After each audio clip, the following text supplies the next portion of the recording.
জীবন কি, কেন আমরা এখানে, সুখ দুঃখ প্রেম আত্মজ্ঞান এসবের মানে কি?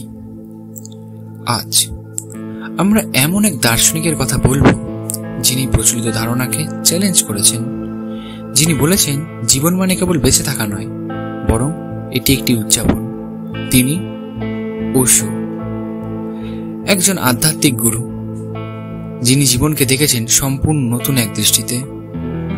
তো ওশোর মতে জীবন কি? আমরা প্রায় জীবনকে অনেক কঠিন করে ফেলি, তাই না?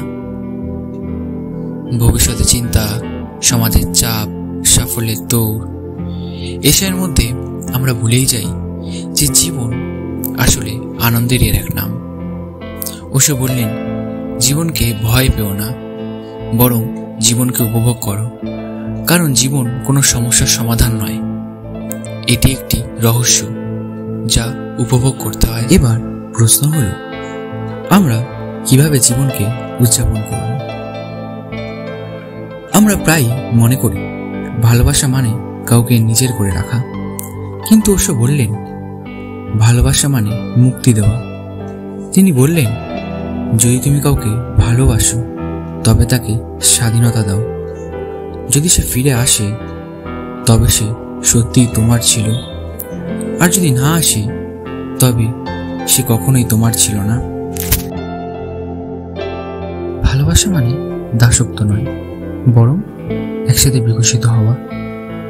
আমরা কি সত্যি স্বাধীন, নাকি সমাজ, পরিবার, ধর্ম এবং প্রতিষ্ঠানের তৈরি নিয়মগুলো আমাদের চিন্তাকে বন্দী করে রেখেছে? ওশো বললেন, সত্যি করে স্বাধীনতা হলো তোমার নিজের সত্যকে খুঁজে পাওয়া, অন্যের তৈরি করা সত্যকে অন্ধভাবে অনুসরণ করা নয়।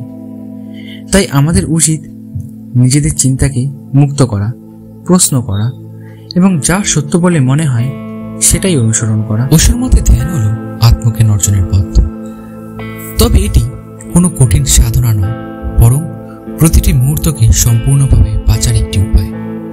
তিনি বললেন, ধ্যান মানে এখন এবং এখানে সম্পূর্ণভাবে উপস্থিত থাকা।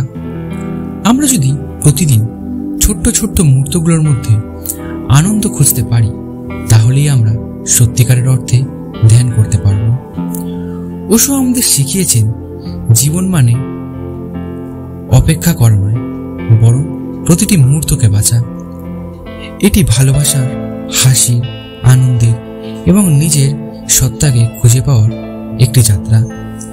তাহলে তুমি কি মনে করো, ওশোর এই দর্শন কি আমাদের জীবনে প্রয়োগ করা সম্ভব? কমেন্টে জানাও।